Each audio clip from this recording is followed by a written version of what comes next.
The belief that the British have betrayed the Iranians is founded on the fact that their expectations of Britain were higher. Do you see what I mean? I mean, the betrayal is predicated on the fact that in some way they considered each other friends and they felt they were let down by the British, but it's because there was something that the British could let them down over. Nobody felt betrayed by the Russians because nobody actually assumed the Russians were going to do anything. I mean, so there is that element there, which I think is very interesting. It sort of partly explains, by the way, that despite, as you say, your relatives or any Iranian you talk to will tell you, the British do this, the British do that. At the end of the day, the number one destination for many of these people whinging about, whatever Britain is Britain. There are very few Iranians I know who want to go to Russia, ever.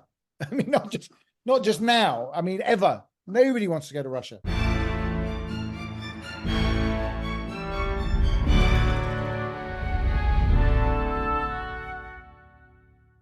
Hello and welcome to the pod. Iran and Britain have had a long and complex relationship, but one built on mutual admiration. In my case, I've admired the Persian Empire through the prism of the Greeks and Alexander the Great, but then later I fell in love with a real live Iranian girl with whom I'm now married. So when I learnt that Ali Ansari, director of the Institute of Iranian Studies at St Andrews University, had written a short history of Iran, I was desperate to chat.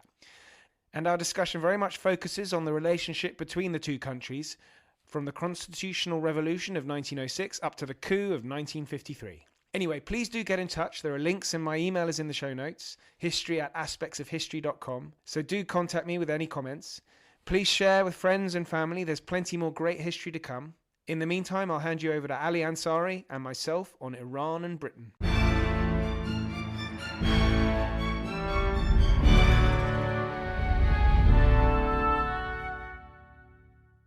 Ali Ansari, welcome. Thank you very much for joining me. It's a great honor for me to have you on. Huge fan. Well, thank you very much for having me. And we're here to talk about you've got a new book, and it's a kind of a pocket book. It is. It's meant to be taken on the road, I think. Well, I've been taking it in my pocket, so it certainly works. It's a very beautiful cover, actually. Well, I have to say, I'm glad you said that because I'm particularly pleased with the cover, and I think it's one of the few times when actually my choice of cover has been accepted by the publisher. So I was pretty pleased by that. And it's very bold, isn't it? They've done it in quite a nice way. Very much so. Very much so. Yes, it's part of a series, but I have to admit this is the one in the series that I'm most interested in. So just before we started recording, for the benefit of listeners, we talked about what we're going to talk about today, and it's not going to be a history of Iran in less than an hour. It's far too much to cover, and the book itself is a really great introduction, I would say, to anyone who's got even the slightest interest in Iran in the 20th century. And we're going to talk about Iran's relationship with Britain, and in particular the coup in 53 today, but I don't want to start in sort of 1950 or 51. Yeah. And as you make very clear in the book, throughout actually, one thing that we should all understand is the constitutional revolution that Iran underwent in the early part of the 20th century. And so I wondered if it would be possible to start off, just for the benefit of listeners who maybe aren't familiar with the constitutional revolution, and there may be many, exactly how important that is in the development of Iran's, well, it's constitution, of course, but it's... Yeah, no, absolutely. I mean, I think the constitutional revolution in many ways is the most significant political revolution that's taken place in Iran in the 20th century. And I think in its longer term consequences will be far more significant than the Islamic Revolution. I mean, the Islamic Revolution of 1979 has the advantage of being proximate, and we're obviously living with the immediate consequences. So it seems far more important. But I think if you're taking the long perspective, I think people would say, certainly I would say, the constitutional revolution has had a much more profound impact. And not only did it introduce the country to constitutionalism and a parliamentary system of democracy, although I use that term loosely, it also really embedded the ideology of nationalism within the country, which we're living with to this day, by the way, and set the template really for political activity ever since. And of course, when you look at 53 and you look at Dr. Mohammad Mossadegh, the prime minister during the oil nationalization crisis, of course, he's a hangover from the constitutional period. I mean, he was quite old when he became prime minister, but it was a sort of a very active young man in the sort of the height of the Constitutional Revolution and participated, and that's what really shaped him. So it's very difficult to understand, many of the things that happen afterwards if you don't realize, who was it? I think it's Napoleon, isn't it, who said that if you want to understand a man, you have to look at his worldview when he was 21. Well, I mean, this is the sort of thing, these a lot of these politicians in the 40s and 50s were shaped by the Constitutional Revolution. This was the thing that formed their political ideas. So I think without having an understanding of that, it's very difficult to know, what motivated them going forward. And of course, Mossadegh has been described really as an anti-imperialist and, someone who brought the British Empire to an end in Iran. I actually think, when I look at it, that he might find that depiction of himself a little bit simplistic. I mean, I don't think it's necessarily wrong, but tad simplistic. I think he would have seen himself. I mean, he was a lawyer by training. He would have seen himself as really a product of the Constitution, a constitutionalist, and that's what his ambitions were. The nationalization of the Anglo-Iranian Oil Company was really a means to an end. It wasn't an end in itself. He's not in any way a nationalist, even though that's what he would be viewed by some from the actions of 53. I think he was a nationalist, and I think, but of course, nationalism has a range of meanings. This is the problem. I think in the same way as sort of like what we might term a sort of a liberal nationalism, even a cosmopolitan nationalism that was introduced really into the body politic from 1906 onwards. I think Mossadegh is very much in some ways a reflection of that. Now, of course, in some elements of it, he might have imbued or digested some elements which we might term quite radical or revolutionary in some ways. But I think at heart, he wasn't. I think at heart, he was a constitutionalist, and a constitutionalist who, was a patriot. I mean, if we take the distinctions that George Orwell uses, he tries to distinguish between patriots and nationalists. He was probably, what you could say, a patriot rather than nationalist. But I think in his own frame of mind, he would have seen himself. I mean, remember, the movement he ostensibly led was the National Front. Jebhe Milli was the National Front. So that's the way they would have viewed things. And so during the Constitutional Revolution, then, this is understanding of the time period. This is a kind of 8-year period, really, where 1906 is a key year, but this is a revolution that's over a number of years as things change. It is. Well, I mean, the critical date is 1906. 1906 is when you get the agreement to establish a sort of a constitutional system and a parliament. But of course, it has a very long roots, very deep roots in the 19th century, and it has a very long tail. So it's is that the right way of saying it, actually? Is it wrong roots and tail? I think so. I mean, it casts a long shadow, let me put it that way. And it took several years. I mean, what you have is the establishment of a constitution and a parliament. But of course, then you get, infighting, civil disturbances, even a civil war, and reaction against the parliament, the new king who comes in. The king who granted the constitution, of course, had the good fortune to die after he signed the constitution. So, but then his successor, his son, had no interest in that, and the Russians were not keen on any sort of constitutional settlement, so they agitated against it. And the fundamental problem with the constitutional movement is it was high on aspiration, but not very good at the practicalities. So, you had all these people rushing to attend parliament in Tehran, with wonderful, wonderful ideas, very progressive ideas, what to do, free education, a central bank, a judicial system, all sorts of things like that. But nobody had any idea how you're going to achieve these things. So, I mean, the problem with the constitutional revolution in Iran is it effectively anticipated the creation of the modern state. It didn't follow, you didn't have a functioning state in the way we would understand it, beyond basically the court and the household, which you then delimit. Basically, they set up this sort of like constitutional system and then said, right, well, let's go and start having free education for everyone. And someone says, well, who's going to pay for it? And they go, oh, well, that's an interesting idea. Well, I suppose we might tax people. And they go, well, who's going to collect the taxes? I mean, it was that basic. Do you know what I mean? I mean, there was no functioning system of government as we would understand it, which is why the system basically stutters to a halt. The revolution stutters to a halt. You get into the Great War, and then, after the Great War, in sheer desperation in many ways, many of the intellectuals come to the conclusion that what Iran actually needs is an enlightened despot. And the critical term here is enlightened despot. I mean, because enlightened despots are good things. And looking at European history, they realized that, they were in such a bad way that really what they needed was a sort of an Iranian Peter the Great. And they say this very explicitly. I mean, they say that's what we need. And of course, the person who ends up fulfilling that role, ironically enough, is the Persian commander of the Cossack Brigade, a Russian unit that, because of the Russian Revolution, basically was devoid of Russian officers. They'd all either been sacked or went home or whatever.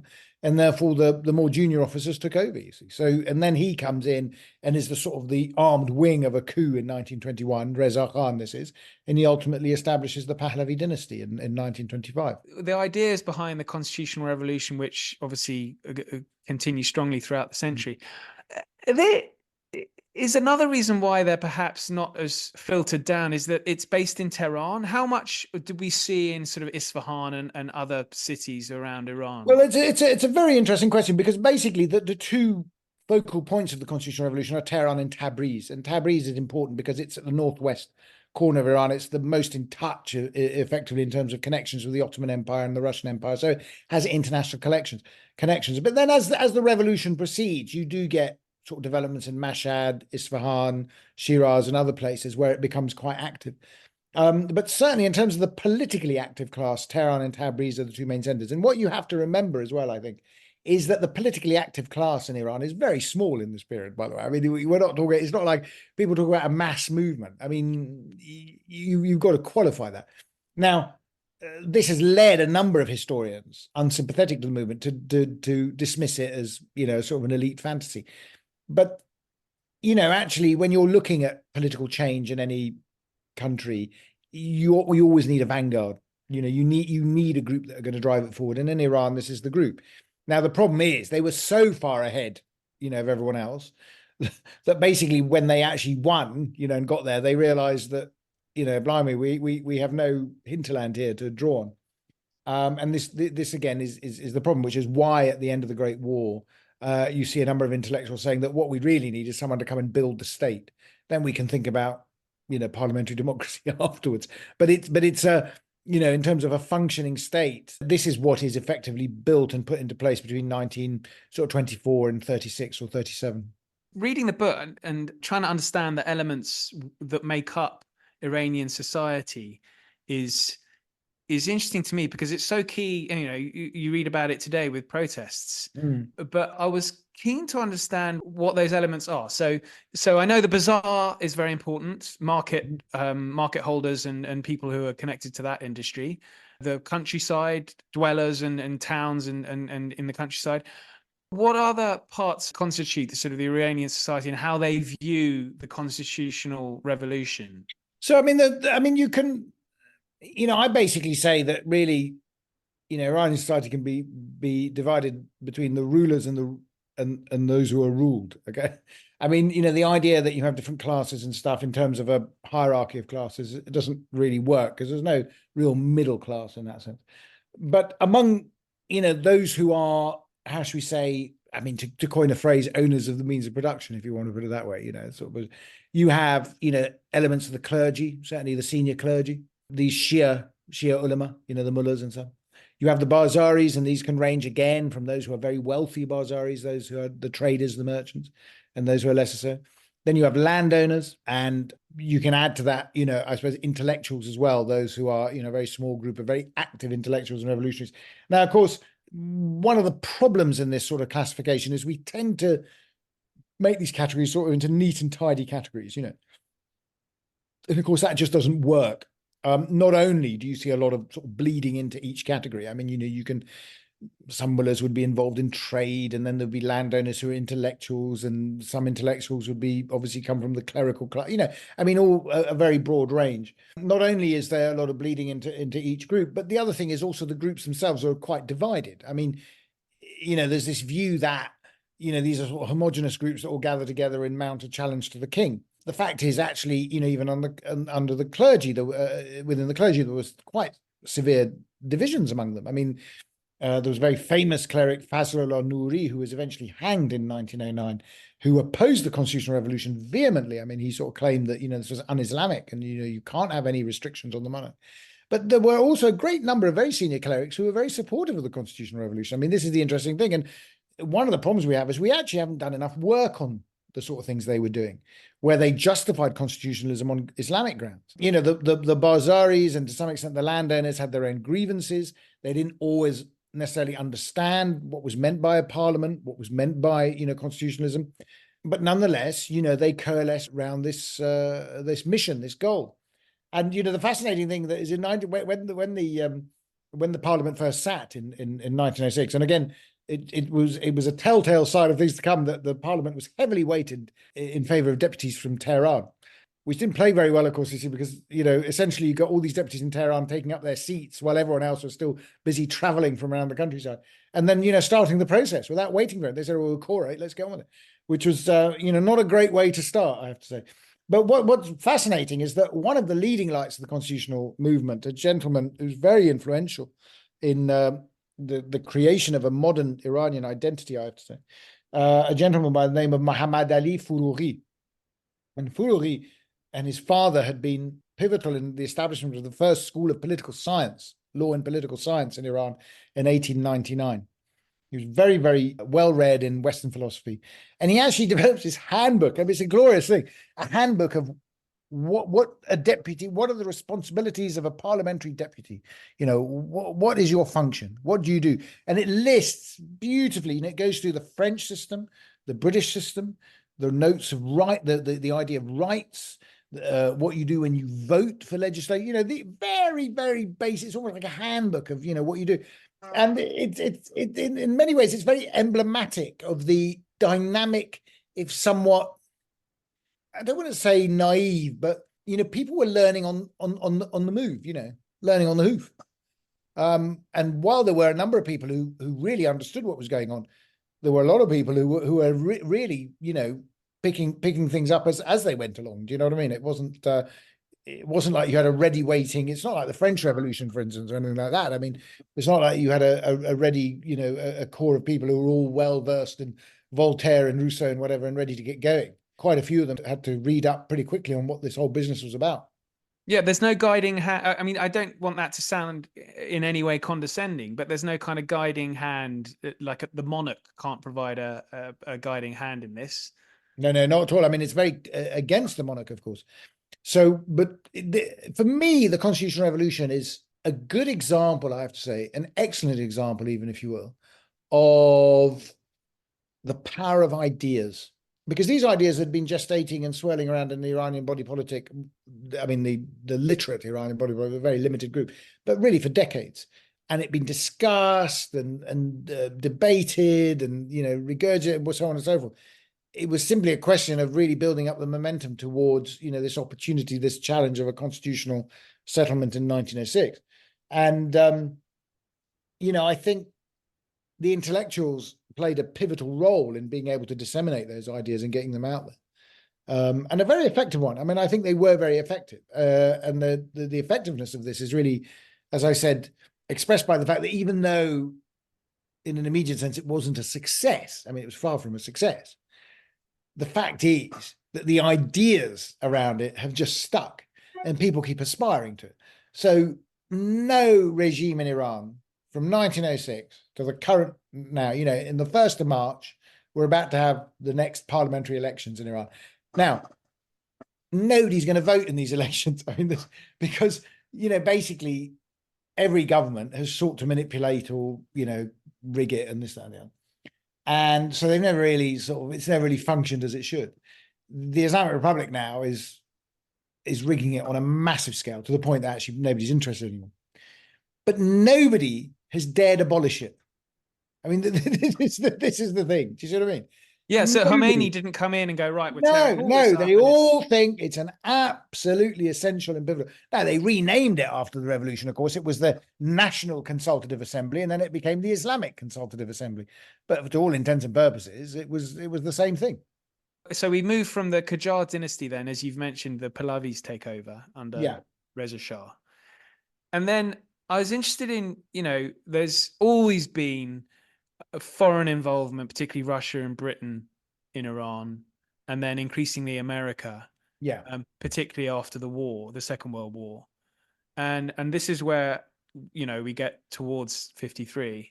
And I know I'm, you know, there's many years I'm skipping over here, but the interest that Britain has is sort of it's always in opposition to Russia and their interest in Iran.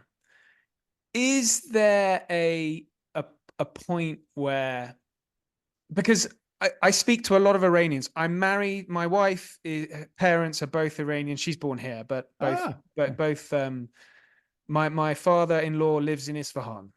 I have listeners in Iran. Excellent. Yes. So the first thing, or one of the first things an Iranian will say to me when I meet them is, "Oh, you British, you're always involved in Iran. You're always meddling in Iran," which is true. But it's not as simple as, Britain wanting to completely. There is obviously the Anglo-Iranian Oil Company that is the big player here. But do you think Iranians slightly misrepresent the British involvement in Iran? I think your own conjecture of yes, but is right. Because I think there's a popular mythology, and popular mythology is always painted in primary colors, and people absorb these. And the British were always seen as, the interesting thing about the British and the British role in Iran is you have to remember that the British come to Iran from India. And because they come to Iran from India, India is also part of the Persianate world in this period. Remember, I mean, when the British are moving into India in the 18th and 19th centuries, the language of government in India is Persian. Okay, so their entire world is essentially Persian. I mean, the Mughal Empire was run on, on principles that were really derived from the Persian administrative manuals, and the language everyone used, until 1857, until the end of the mutiny or the rebellion, or whichever you want to call it. Persian was essentially seen as the language of government, and then they moved to English. I mean, of course, Macaulay institutes reforms earlier. But my point is that the British who traveled to Iran in the early part of the 19th century mainly come from India. And they come from India, and they're well versed in Persian idioms and ideas and culture and how to talk and this sort of thing. And because the British also are relatively poor, I don't say that in absolute terms. I mean, relatively, and also a little bit tight, in terms of expenditure. I always say, and I say this to my students, the Russians on the threat on the northern border, and let's not have any illusions about this. The Russians are the most serious political and military threat to Iran in the 19th century. I mean, it without a shadow of doubt. And it's very simple, because there's a border on the north, and the Russians can move troops easily. It's cheap for them. The British, on the other hand, are a naval power, essentially. And what they don't want to do is they don't want to go around shifting troops here and there. And they're very, very, not keen on that. So what they do, they compensate for that really by developing a very, very highly sort of sophisticated, educated diplomatic corps, if you want to call it that, of basically political officers. And these political officers are often very multilingual. They speak multiple languages, obviously. But it's more than just speaking languages. As I say to colleagues here, I say it's not a question of ordering tea. It's a question of how you order tea. This is the thing. So they know all the nuances. They understand Tarov. Yes. No, they've got it all. Yeah, absolutely. I mean, they know. Yeah, I mean, the level. For the benefit of listeners, that's when someone offers you something and you have to say no a number of times before you say. But you really mean yes. Yeah. Yes. Okay. Or for those you go to Tehran and the taxi driver says, be my guest. He doesn't really mean it. Pay him. Yeah. So it's that sort of thing. But, there's some wonderful accounts of British diplomats in Iran in the first half of the 19th century, and they know exactly what they're up to. And there are two things that the British have that the Iranians are impressed with. One is that the British have a tremendous soft power pull for the Iranians. They're not Russia. They're not the autocracy from the north. And they sell Iran this idea of Whiggish progress. Okay. And they sort of say to the Iranians, you can do what we did. We're a miserable island on the northwest coast of Europe, but look how successful we are.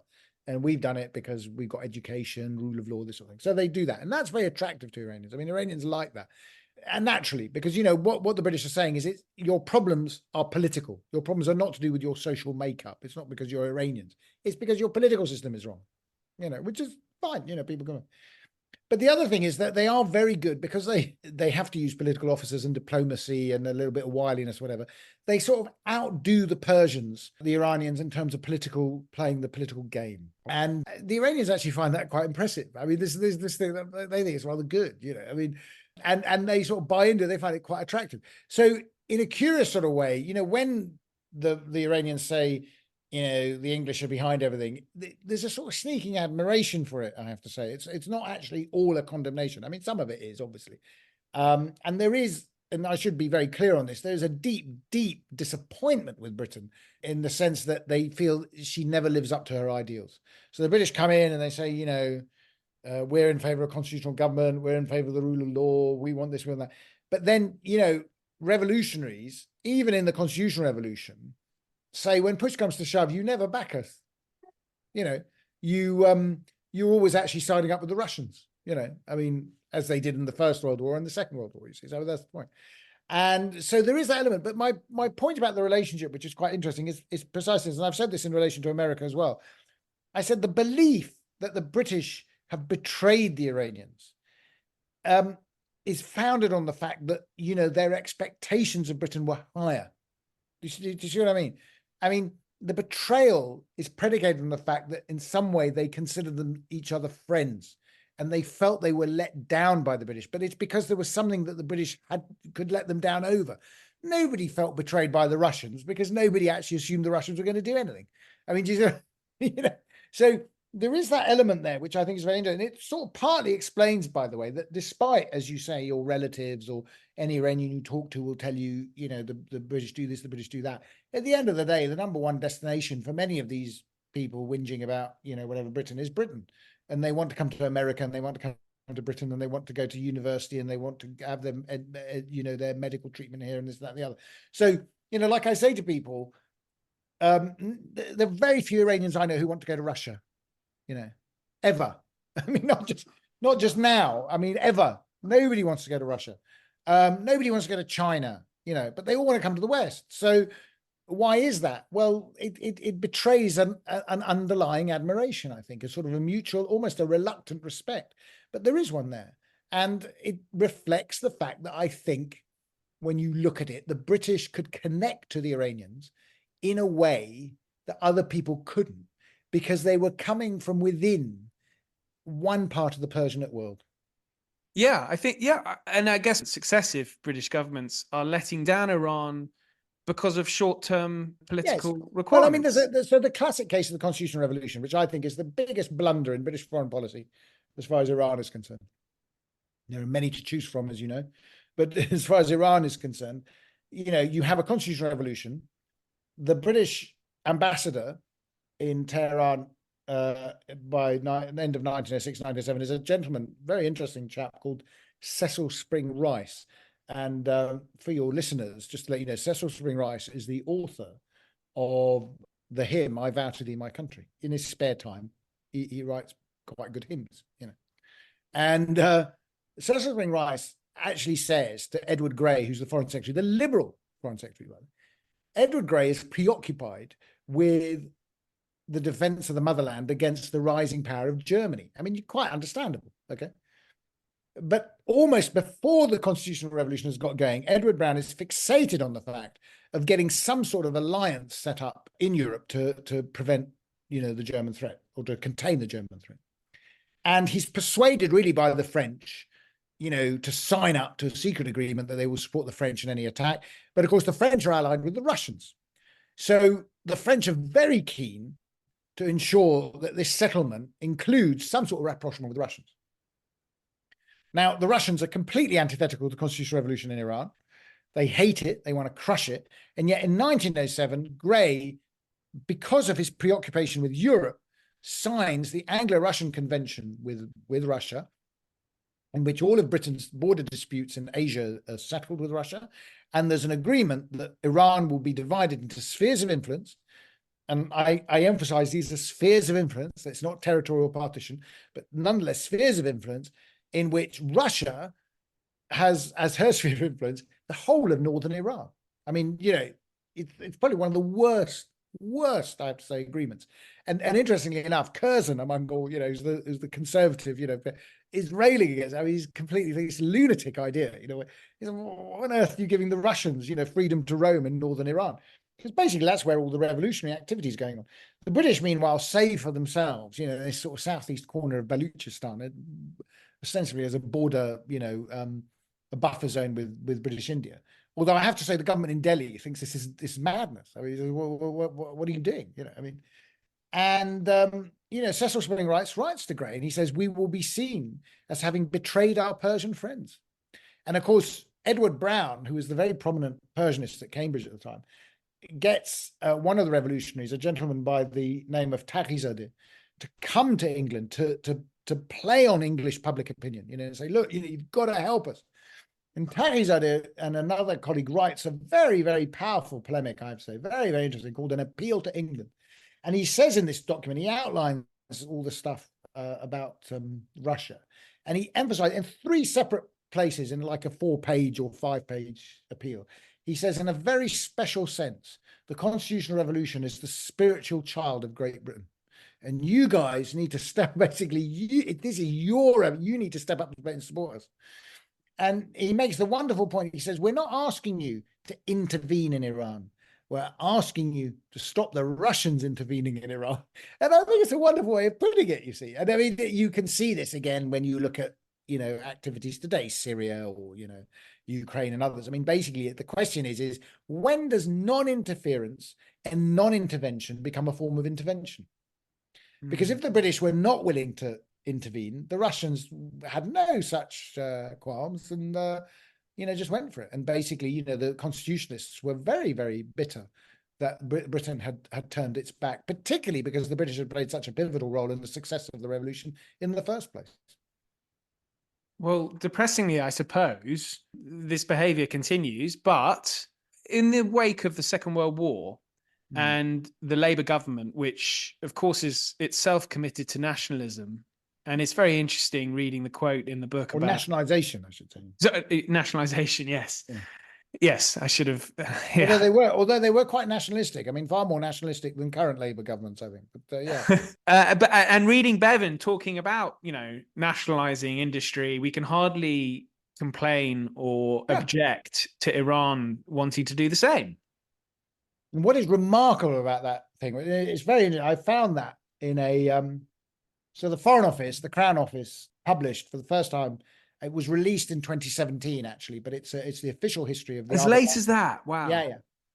It's the official history of the Abadan oil crisis, and it actually ends in 51. Okay, so it doesn't get to it avoids it. But mind you, I mean, any historian worth his salt can read between the lines, and you can see where things are going. I mean, it's a very, very interesting text. It's the official history. It was written by the official historian of the Foreign Office, a gentleman by the name of Rowan Butler, who was a Fellow of All Souls. And it's a wonderful text, actually. I mean, it's really spectacularly well written, full of criticisms, I have to say. I mean, full of quite damning criticisms, particularly in the appendices where you get various Foreign Office bigwigs coming in and, making very pointed criticism of the way the British carried on. Not just the government, by the way, the Anglo-Iranian Oil Company in particular. But pivotal about Bevan's comment, which I think is a striking comment, is he makes this comment in 1946. I mean, think that's 5 years before the crisis. So, you have to conclude that the discussion about nationalization and stuff was going on in Iran as early as that. Now, why was it going on in 1946 and whatever? It was really in the aftermath of an attempt by Stalin to secure an oil concession in the north, which I won't get into details here, but was basically, the Iranians with the American help or whatever outmaneuvered and got Stalin out. But the problem was, like with all these things, having managed to outmaneuver the Soviet bear, Iranian nationalists and activists were saying, bloody hell, if we do it to the Soviets, why don't we turn our attention south and have a look at this concession in the south, And Bevan, I think, was very astute and very prescient in realizing that the agreement, the concession that had been renegotiated and signed again in 1933, which in a pre-war situation, pre-Second World War situation, might have seemed very valid and fair. And I mean, obviously people criticized it, but, workable. Let's call it workable. Okay. In the post-war situation, it was just simply not workable anymore. I mean, the international situation had changed. And if you look at Rowan Butler's official history, he says that very clearly. I mean, he says we had an agreement in 1933, which wasn't a bad agreement all round. I mean, I think Iranian nationalists were a bit annoyed that they didn't get the sort of deal they wanted. But I think within the terms of reference and the time period we're looking at, it wasn't as bad as some of the critics say. How long was the concession intended to So last? that would have gone on till the 1930. So the first concession was signed in 1901, and it has to be said was a pretty poor negotiation. I mean, the Iranians completely bungled it. But why did they bungle it? Because nobody had any understanding what an oil industry was. I mean, nobody understood. They just thought they were selling caviar or something. Here's the concession to sell whatever for 40 years. And so they signed a very, I mean, if you read the agreement, it's quite clear that whoever negotiated on the behalf of the Iranians didn't really know what was going on here. Because, of course, for them, you have to understand that, an industry like an oil industry, it's, by the 40s and 50s, it's not simply a question of taking oil out of the ground. It's all the derivatives that come from it, and of course, in 1901, nobody had any idea what this is going to be. And you have to remember also that the oil, and this is coterminous, obviously, with the Constitutional Revolution, by the way. I mean, it's the 1900 to 1910 is a phenomenal period in Iranian history, I have to say, for different reasons. But, and both of which, by the way, the British are involved. Okay, so it's quite striking. But it takes 7 years for them to find oil. I mean, this is the strike. I mean, the problem with the history of the Anglo-Iranian Oil Company is we all look at it from the perspective of, with the benefit of hindsight. But if you're looking at it from so the Anglo-Iranian Oil Company is exploiting Iran throughout the entire period, whereas they've putting it, there's expenditure, quite a lot of expenditure in the early years. Huge amount. Yeah. And what you're getting is basically the concession in the early years is basically bought for £40,000 in total, which is, I mean, it's not pittance, but it's not massive either, but it's a sort of standard.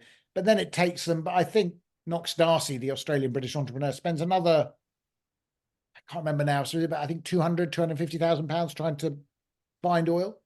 So it's a lot of money. And basically he's bankrupt and he sells to Burma Oil. Burma Oil comes in and takes a share.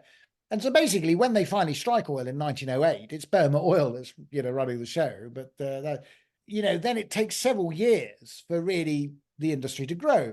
A critical moment, of course, is in the eve of the First World War. Churchill, as First Lord of the Admiralty, buys a golden share in the company because he considers it a strategic asset because the Royal Navy is moving from coal to oil. But let me caveat two things there, because again, it's part of this mythology that goes back. First of all, everyone sort of assumes that Churchill knew the First World War was about to break out. Everyone sort of says on the eve of the First World War, Churchill did this very canny move. Well, obviously, I mean, the point is that Churchill thought he was about to fight a war in Ireland. He didn't think he was about, I mean, this thing, it's not that sort of prescient. But the other thing is really to do with the golden share. And again, this goes to the heart of, British political economy and political economic thought at the time. The assumption is with the golden share that the British government owned a proprietary, basically it became a state company. But in actual fact, such was the dominant theories of economics at the time that everyone was horrified at the notion that this should be a state company. And so basically the golden share had very, very specific limitations onto it. And really it was about ensuring that Anglo-Persian, as it was then, could not be sold to a foreign buyer. I mean, this was the principal thing, that the government could intervene if there was a strategic threat. This was a strategic asset we need to keep. But they were not allowed, almost by act of parliament, they were not allowed to interfere in the day-to-day running of the company. I mean, that was the difference. It's not like they had a controlling influence in that respect, and they wouldn't have wanted it. The other thing that the company did, of course, which the Iranians were unhappy with, and I think quite justifiably, is, of course, the company came to an arrangement, this was part of the deal, of course, to supply the Royal Navy on a sort of a discounted basis. So the Royal Navy got access to oil on a cheaper basis than almost anyone else. But other aspects of the company, really, about them paying more to the exchequer in London than the Iranians got in royalties, that's a bit of a, I mean, the only reason that happened, really, and it happened quite late, is because in the run-up to the Second World War, certainly 38, 39, whatever, corporation tax went through the roof. So the company was paying much more. I mean, clearly it was. And it had become a much more sophisticated beast by then. So it was paying dividends here and this, that, and the other. And of course, the Iranians were completely oblivious. I mean, they didn't understand. They couldn't work out why this was happening. But that is true. I mean, there was a problem there. And clearly after the Second World War, the way forward would have been a 50-50 agreement. I mean, this was the way forward. And, even Bevan, who's saying, we can't stop the nationalising it, we're doing it, to be honest. I mean, really what they're saying is, that the ideal agreement would have been a 50-50 agreement, which is what other countries were doing. But the Anglo-Iranian Oil Company by this stage had become so legalistic and fixed in its sort of rather fuddy-duddy, had a dreadful director, I have to say, William Fraser, who was very, very archaic in his approach.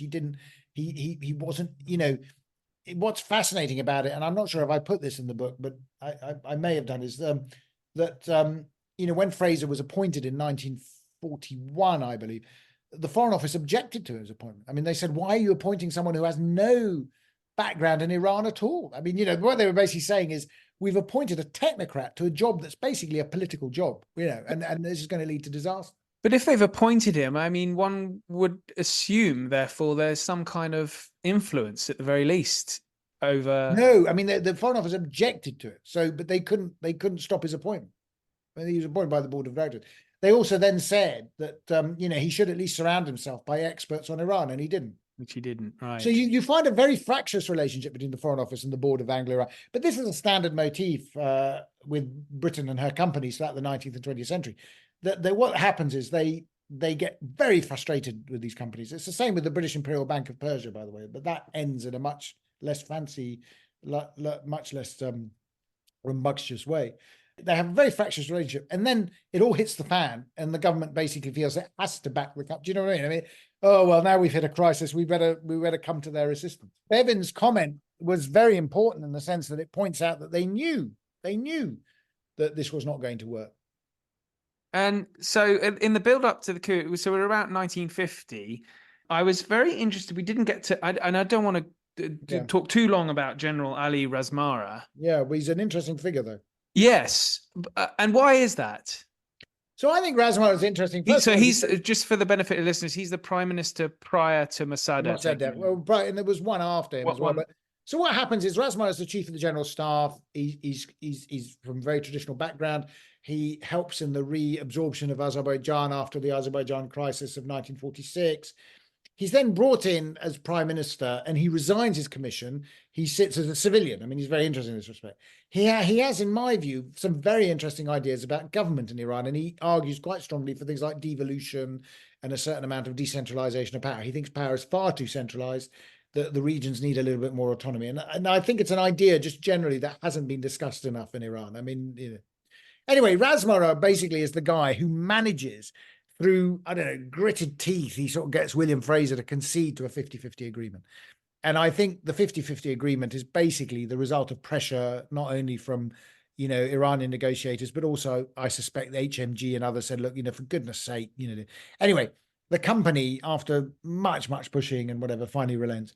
Razmara then has this agreement, and he's very pleased about it, but he doesn't talk about it. He doesn't mention it. But some of his opponents in the political spectrum, in Iran, particularly from National Front and others, hear about this. And what happens is 3 or 4 days before he's about to present it in the parliament, he goes to a wake or something, a memorial for a cleric in a mosque, and he's murdered. I mean, he's basically assassinated in the mosque. And this is a fiasco, because obviously the 50-50 agreement is never, nobody divulges it. He never gets it to parliament. There's huge shock and outrage among a number of parliamentarians. But I have to say, probably even more shocking in some ways is the number of people who cheer it on. I mean, it's marvelous. We got rid of the traitor, they say, which is pretty shocking stuff, I have to say. And I mean, if you were a British observer, any observer, you'd sort of think, crikey, politics in this country isn't doing very well, when the assassination of your rival is cheered. But the problem is, of course, is that after that, nobody wants to be prime minister. I mean, everyone says, well, not my scene. And the Shah appoints someone else, and he lasts for about 3 months, and he doesn't get very far either. And eventually, Parliament, who's utterly fed up with the whole thing. And the thing you have to bear in mind is there's this view, obviously, that, Mossadegh was the popularly elected, democratically elected. Yes. Well, he is popularly elected from Tehran as a parliamentarian, but he wasn't democratically elected as prime minister, all right? And actually, the National Front caucus in Parliament was quite small. I mean, most of the deputies were not, associated necessarily with National Front or its ambitions. What the National Front had was control of the oil subcommittee of the Majlis, and they were very keen on nationalization, and he moved very quickly on that. So basically what happens is that Parliament, in a sort of almost like a fit of pique or something, says to the Shah, well, why don't you give it to Mossadegh? Because after all, he's been pushing for this for so long. Let him bloody clear up this mess, And of course, the Shah, with a certain amount of trepidation and reluctance, will go, all right, then we'll offer it to Mossadegh, on the assumption that Mossadegh is going to turn it down, because they sort of say, well, he's old, he's not really up for it and all that. Of course, he accepts. So then Mossadegh comes in, and that starts this whole process. The nationalization goes through, and then we get into the unfortunately inexorable march towards the crisis in 1953. Now, tied, and I did this in an article I wrote, I mean, tied to Bevan's comment in 46, at the end of 1951, Mossadegh gives a speech in Parliament, and it's a very interesting, and it's on the record, by the way. And it's very interesting. And he says, yes, this is fascinating. Yeah, he says, and I sort of see it as quite melancholic, actually. And he says, it's a shame we have reached, basically this crisis, and we don't know a way out. He said, it's a great pity that the British didn't make us an offer of 50-50 a bit earlier, because had they done so, we could have avoided this crisis altogether. Now, this really shocks a number of his allies, because they say, well, hang on, we thought nationalization was a point of principle. I mean, what do you mean? But it also highlights to me, again, what I was saying right at the beginning, that Mossadegh was not a sort of a, blood and soil nationalist determined to overturn the Anglo. He saw it as he wanted to change the terms of the relationship and the terms of the friendship, if you will. He wanted, obviously, to bring better results for Iran. And for him, this was all part of a performance. It wasn't a principle in that sense. His principles were something else. They were about constitutionalism, in my view. And, of course, by the end of 51, you can almost see I think you can read between the lines in his speech that he sort of feels that we have gone down this route, and I'm not quite sure how we're going to extricate ourselves from it, because he hadn't really anticipated the British reaction. But it's, to my mind, it shows a certain degree of naivety on his part. Now, let me say this. I think the British are right in this, that the Americans probably encouraged him. Okay. And why, we have this view that the Anglo-American alliance is tight. Not really.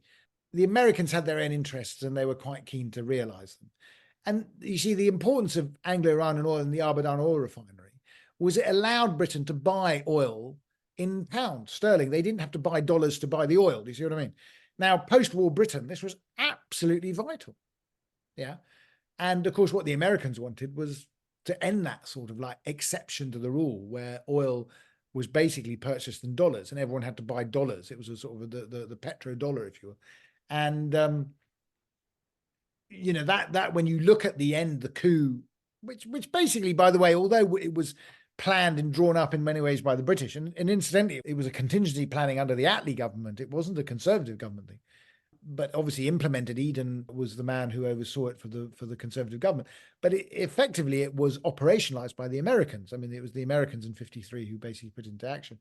And if you look at the beneficiaries of the coup, actually, to be honest, the chief beneficiaries of the coup are the Americans. I mean, it's not the British. The British lose out quite a bit. They lose their monopoly. They lose their access to oil at sort of favorable rates themselves. And it's another, nail in the coffin of the British Empire in that sense. But the Iranians don't come out well from it at all. I mean, it's not a result for him. But I'm just interested about the support or lack of that Mossadegh had at the time internally. You mentioned that the National Front Caucus, of which he was the leader, was a smaller proportion. Did he have support from the bazaar, from the... Oh, he did. I mean, basically, once national... So he is a popular leader. Through, it is popular. No. And I mean, one could even say he's populist. I mean, this is the problem. And why I think he's quite melancholy about that is because, again, I see him as, strictly speaking, a constitutionalist. And while I think all politicians have a certain sort of like, they like the intoxication of the crowd chanting your name and all this sort of thing, I think at the end of the day, I think he found the crowd quite difficult, if I can put it that way. I mean, he wasn't a natural... I have a colleague here who writes about my colleague here, Siavush Ranjbadaimi, and he says that, and I think he's right actually on this. I mean, he says that, Mossadegh didn't do street politics very well. And, we can debate why that is. I think it's because basically he's a constitutionalist. I mean, he's an old school Hajar aristocrat. He's exactly. He's an aristocrat, isn't he? Yeah. I mean, he likes the adulation of the crowd. It's wonderful, whatever. But, the problem with this is you become trapped by it, don't you? He wasn't really master of it. And of course, the two elements of his support that produced these crowds, one was from the left, the third way, really, by a gentleman called Khalil Maliki. And when you say left, do you mean communists? Not these, not yet. No, these were Right. basically what you'd call socialists. Communists come in later, really. I mean, the two-day party, the Communist Party, was there too, but they become more of a presence a bit later. And then the other one, of course, is the religious element led by Ayatollah Kashani. Now, the problem is, as the crisis continues, the politics become even more febrile and the economics start to go down the pan, because you can't sell oil and this sort of thing. Mossadegh then resorts to basically ruling by diktat. And this is the great tragedy of Mossadegh, of course, is what he does is in order to make things work, he almost becomes, dictator. And I mean that in a Roman sense. We got a crisis, I'm going to take exceptional powers. What he does, he basically dissolves the Majlis himself. He dissolves parliament and he rules by decree. Now, of course, this is a major blow to people who say, well, hang on a minute, you're meant to be the constitutionalist. I mean, you're meant to be governing that. So what happens is that the socialists and the religious groups, they basically break away from him. They say, we don't want anything to do with this. We're gone. And as a consequence, he then relies increasingly on the communists who come. And this is what sparks the fear, of course, in the Americans. They go, hang on a minute, this is not looking very good.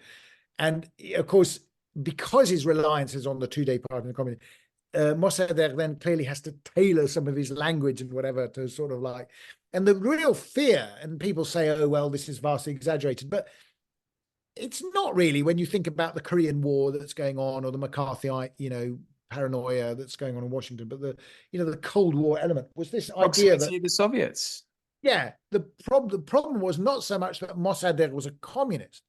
The problem they felt was Mossadegh could so weaken Iran that there could be a communist coup who would then invite in the Soviet. Do you see what I mean? Yeah. That was their fear. Now, you can say that was misplaced and whatever, but I don't think it's an illegitimate fear, actually. I mean, I think it was a very real one when you look in the context of the Korean War and other things that were going on.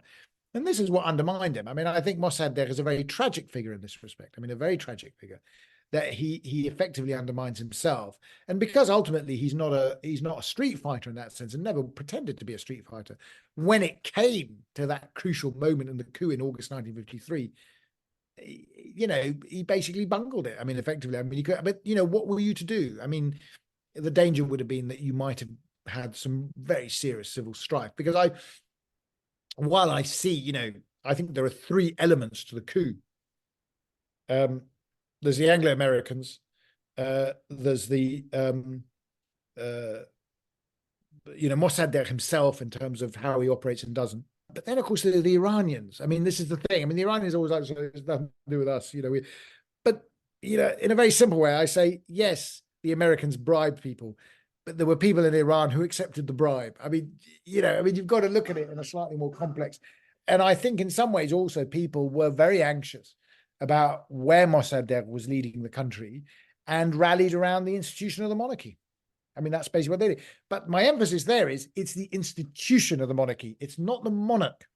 No. People didn't have tremendous not affection, but they have tremendous respect for Mohammad Reza Shah. They thought he was a bit of a dilettante. But the institution of the monarchy was different. And he's someone we've not really mentioned. And look, we're coming to the end. But hopefully it's a nice teaser for the book. Exactly. I would encourage listeners to get the book. I really would. And the Shah, who he doesn't do much during this coup, but though that inaction is quite important. Well, he does. He eventually signs the dismissal. I mean, the coup is basically predicated on this notion: the Shah can dismiss his prime minister.